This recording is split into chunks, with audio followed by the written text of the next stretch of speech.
well, not great. The French one, Ian? Yeah, the French battle? Belgium, yeah, the French army against the Germans, really, and the British are the major players in the French army, and etc. Anyway, let's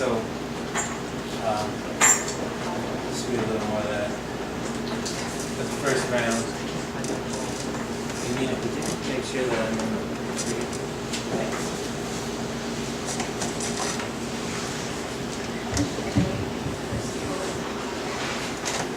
So this Passchendaele is this battle where 300,000 at least died, English and Germans, and 90,000 were never even found. There's cemeteries all over where just people were just left in. So it was, and it was for nothing. You know, it was the World War I battle where they were trying to, you know, just do nothing. You know, just. You got nowhere. You got you took a hill, and then like 6 months later, the Germans took it back, right? 300,000 people dying. That's this whole generation. But anyway, here's just one of the people in his cell. You know, he's just, I mean, in his trench with his hand on the wall of mud. The boy is alone. Amid thousands of machines, thousands of munitions, holes and holes and holes. He's not the only living creature in the trough. There's birds alight, zinc-top bars in Brussels, and bunnies of the wood walked on, this year in Jerusalem. And the fish in the river having joined the gods, the herring, crowds of men close by, couldn't keep him warm and dry. The land was low and the wide flood covered Passchendaele. Oh yeah, this is one of the big things. It rained and rained. The summer of 1917, it was like the worst rains in history, and it's completely flat. And plus, the Germans are draining lakes into the area to keep the everybody in. I mean, people just go to sleep and wake up and they're drowned. They don't wake up. So, okay. Crowds of men hard close by, couldn't keep him warm and dry. So the land was low, and the wide flood covered Passchendaele one day.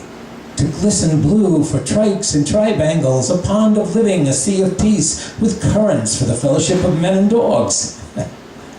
Martin, also remembered in Manitoba, roasting that morning stream trout over the fire. He'd never seen anything as beautiful as the fight and death.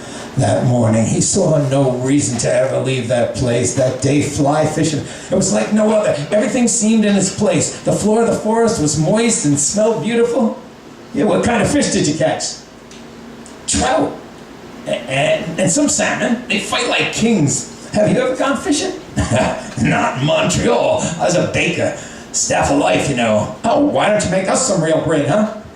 How do you get those raisins in the croissants? Well, you see, think of it, there are German soldiers over there thinking long thoughts about they're being led to slaughter and the lemmings.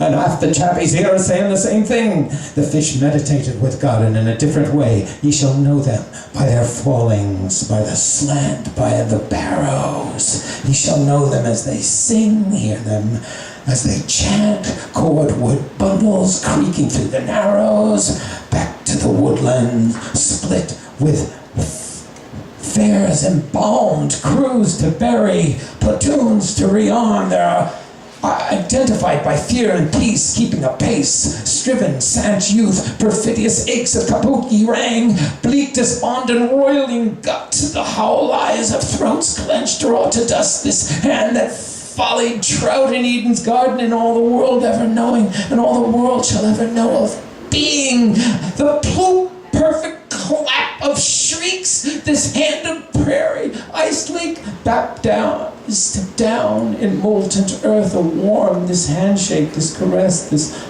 rainer, this hand is seen pressing flat against glistening mud wall trench, refusing.